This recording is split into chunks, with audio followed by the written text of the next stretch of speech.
My name is Dr. Carl Arndt. I'm one of the founders of Fluid Medical. I have a special interest in aesthetics, and today I want to demonstrate on our beautiful model Jette what you can get out of Botox. So I'm going to demonstrate on Jette where I would want to inject. Jette has no wrinkles, but I'm going to show you where wrinkles would form. So Jette, frown for me, please.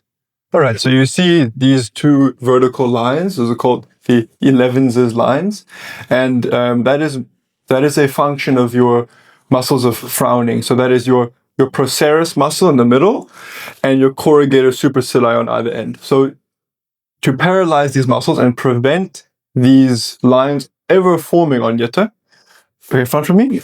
So we're going to do a spot there in the middle on the procerus, as well as one on the corrugator supercilii, and then where the corrugator supercilii inserts onto the skin above the eyebrow.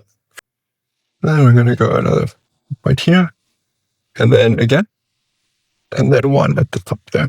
All right. Now for the forehead, we're going to look and see where the C line, we call it. We don't want to go below this line, otherwise we risk dropping her brows. First spot here, again. So you want to inject on the ridges, not the valleys. 3. So that would help to prevent any forehead lines from ever forming. Okay, next I want to demonstrate crow's feet. They are associated with a happy emotion, smiling. So to address these, we would do a superficial injection like this.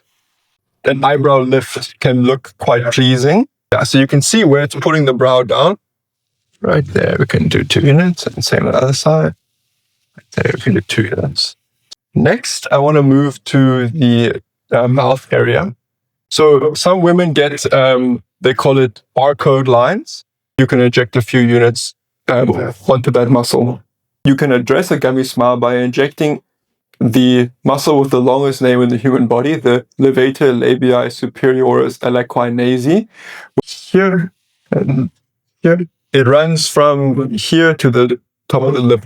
And the corner of her lips is being pulled down by a muscle called the depressor anguli oris. 1 centimeter out from the corner of the mouth, 2 centimeters down, and then you're going to do 3 units, 3 millimeters deep. This puckering of the chin, you can avoid it by just doing an injection into either side of the menhalis muscle.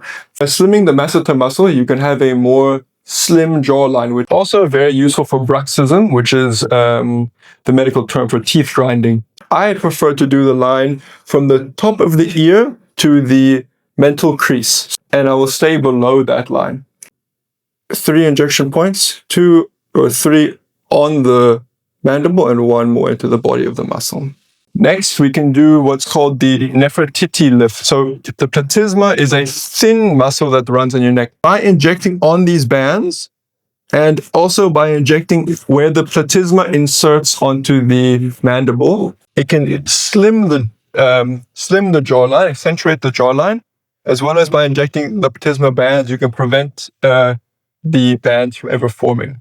Next, I want to talk about headaches. So often you can get tension headaches from pressure points. So some pressure points are on the temples, but also can be on the back of the head. So by just injecting 2 or 3 units onto those pressure points, you can actually get really good effects to prevent those tension type headaches.